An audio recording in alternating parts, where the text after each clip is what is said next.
SIR এর কাজের চাপে ফের মৃত্যু বিএলওর। মুর্শিদাবাদের খড়গ্রামে বিএলওর মৃত্যু। এসআইআর এর কাজের চাপে ফের মৃত্যু বিএলওর। মুর্শিদাবাদের খড়গ্রামে বিএলওর মৃত্যু।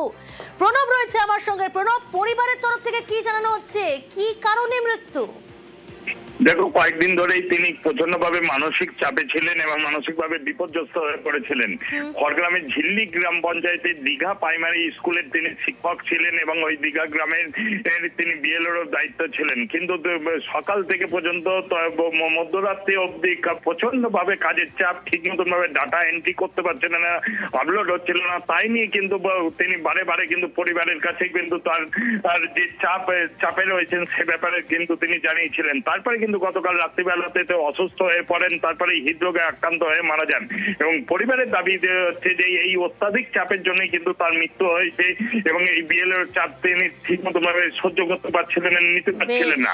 এবং এলাকার যিনি বিধায়ক রয়েছেন আশিস মার্জিদ আজকে তার বাড়িতে যান এবং পরিবারের পাশে থাকার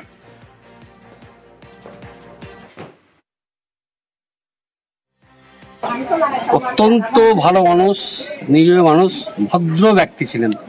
এই পরিবারের যা ক্ষতি হলো অপূরণীয় ক্ষতি, প্রতিনিয়ত চাপের জন্য।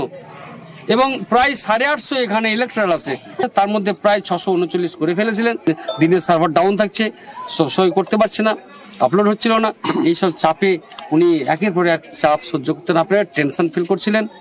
বাংলাকে দখল করার জন্য এসআইআর এর যে লাগু করতে চলেছে বিভিন্ন রকম ভাবে, বিজেপির এই মানসিকতাকে আমি ধিক্কার জানাই। ফের শুট আউট। সাপুইপাড়ায় পঞ্চায়েত প্রধানকে লক্ষ্য করে পরপর গুলি। রাতে বাইকে ফেরার সময় হামলা। দেবব্রত ওরফে বাবু মণ্ডলকে 2 রাউন্ড গুলি। গুলিবিদ্ধ পঞ্চায়েত প্রধানের বাইকে থাকা সঙ্গীও জখম অবস্থায় হাসপাতালে ভর্তি দুজনেই। রাতেই নেতাকে এসএসকেএমে স্থানান্তর।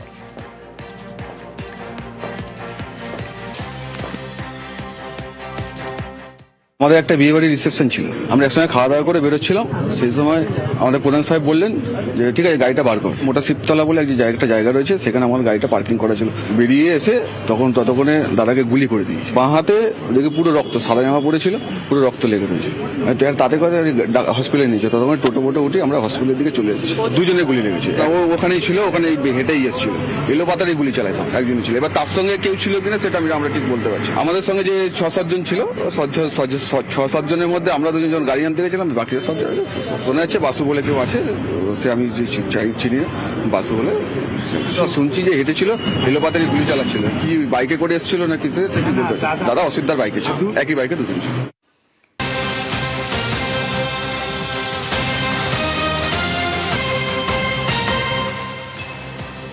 পঞ্চায়েত প্রধানকে লক্ষ্য করে পরপর গুলি। কিন্তু গুলি চালানোর কারণ কি, কে বা কারা গুলি চালালো? এখনো পর্যন্ত পুলিশের প্রাথমিক অনুমান যে সুমন চৌধুরী, যিনি একজন দাগী আসামি, সেই সুমন চৌধুরী। কিন্তু কে সুমন চৌধুরী? সান্নিক সরাসরি সুমন চৌধুরী কে, সান্নিক কি জানা যাচ্ছে পুলিশ সূত্রে, কি কারণে গুলি?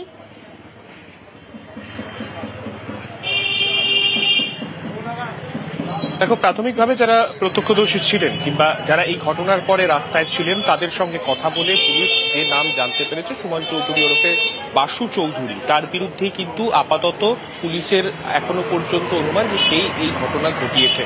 গতকাল যে সময় এই বাবু মণ্ডল তিনি যখন বেরোন এই অনুষ্ঠান বাড়ি থেকে বেরিয়ে তিনি এই রাস্তা ধরে যখন আসছিলেন, ঠিক সেই সময় এই রাস্তার মোড়ে সেখানে ঘাপটি মেরেছিল সেই বাসু চৌধুরী ওরফে সুমন চৌধুরী, তেমনটাই পুলিশ এখনো পর্যন্ত জানতে পেরেছে। এবং তারপরেই সেখান থেকে তার সঙ্গে থাকা আগ্নেয়াস্ত্র দিয়ে সে গুলি চালায় বলে পুলিশ এখনো পর্যন্ত প্রাথমিক তদন্তে নেমে সামনে এসেছে পুলিশের সামনে সেই তথ্য।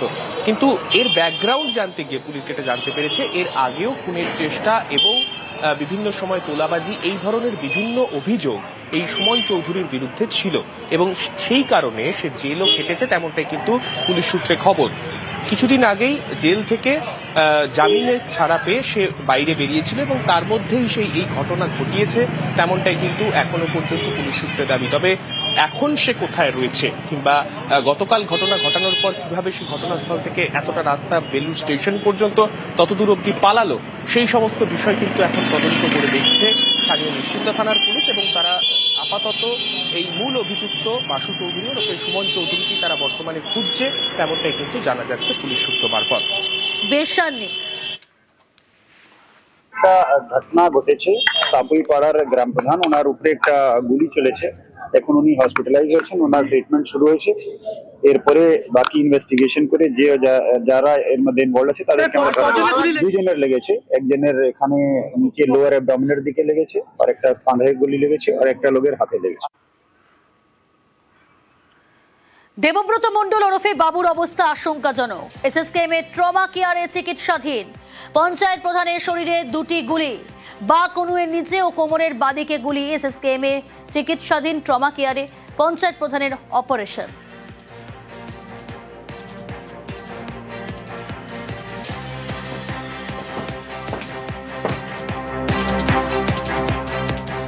আমরা একসঙ্গেই ছিলাম, বিয়ে বাড়িতে আমরা অনুষ্ঠানে নিমন্ত্রিত ছিলাম, সেখান থেকে আমরা খাওয়া দাওয়া করে বেরোচ্ছিলাম।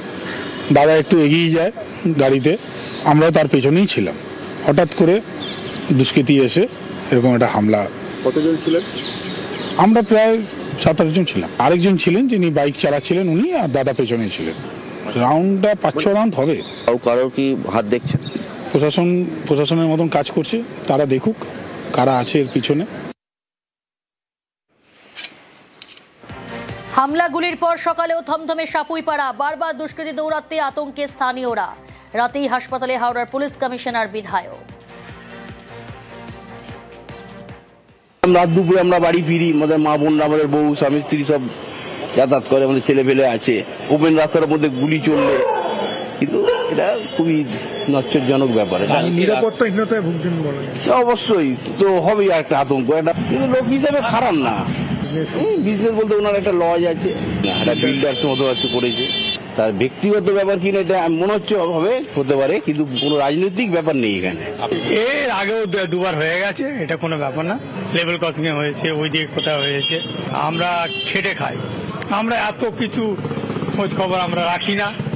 কে রাজনীতি করছে, কে পার্টিগত ব্যাপার করছে, কে কি করছে, একের পর এক হয়ে যাচ্ছে, হবে না, আতঙ্কিত। বেলঘড়িয়ার দিকে নজর রাখি। বেলঘড়িয়ায় ছাত্র বনাম স্থানীয়দের মারপিট। বেসরকারি কলেজে ছাত্রদের সঙ্গে সংঘর্ষ। সিসি ক্যামেরায় স্থানীয়দের সঙ্গে সংঘর্ষের ছবি। নীলগঞ্জ রোডে ইঞ্জিনিয়ারিং কলেজের ছাত্রদের সঙ্গে স্থানীয়দের মারপিট, সেই সিসি ক্যামেরার ফুটেজ আপনাদের সামনে তুলে ধরেছি। বেসরকারি কলেজে ছাত্রদের সঙ্গে সংঘর্ষ, সংঘর্ষের মুহূর্তের ছবি সিসি ক্যামেরা বন্দি দেখাচ্ছি আপনাদের। নীলগঞ্জ রোডের ইঞ্জিনিয়ারিং কলেজের অনুষ্ঠানে সেখানকার ছাত্রদের সঙ্গে স্থানীয় বাসিন্দাদের বচসা, মারপিট। নীলগঞ্জ রোডের বেসরকারি কলেজের অনুষ্ঠান, সেই সময় গলিতে মদ্যপান কয়েকজন পড়ুয়ার। বাইকের ধাক্কা লাগায় স্থানীয় যুবকের উপর হামলা। রাস্তায় ফেলে বাঁশ দিয়ে বেধড়ক মারধরের অভিযোগ। হাসপাতালে ভর্তি জখম যুবক। কলেজ পড়ুয়াদের উপর পাল্টা হামলা স্থানীয় যুবকদের। স্থানীয়দের পাল্টা মারে জখম 3 কলেজ পড়ুয়াও। একটা স্টুডেন্টদের মধ্যে ভুল বুঝাবুঝি, এখানে একটা প্রোগ্রাম ছিল, কিছু উশৃঙ্খল স্টুডেন্ট এদের উপরে প্রচন্ড মারধর করে এবং ছেলেটা এখন ভমিটিং করছে। ম্যানেজমেন্টকে আজকে বলে এসেছি, আপনারা এখানে ইমিডিয়েট যতগুলো পারেন ক্যামেরা লাগান, আপনারা এই জিনিসটা বন্ধ করুন। কারা কারা কোন স্টুডেন্টরা দায়ী, আপনারা একদম কড়াকড়ি ভাবে স্টেপ নিন। এখন 2 জন আক্রান্ত হয়েছে, আরো অনেক বেশি হতে পারতো।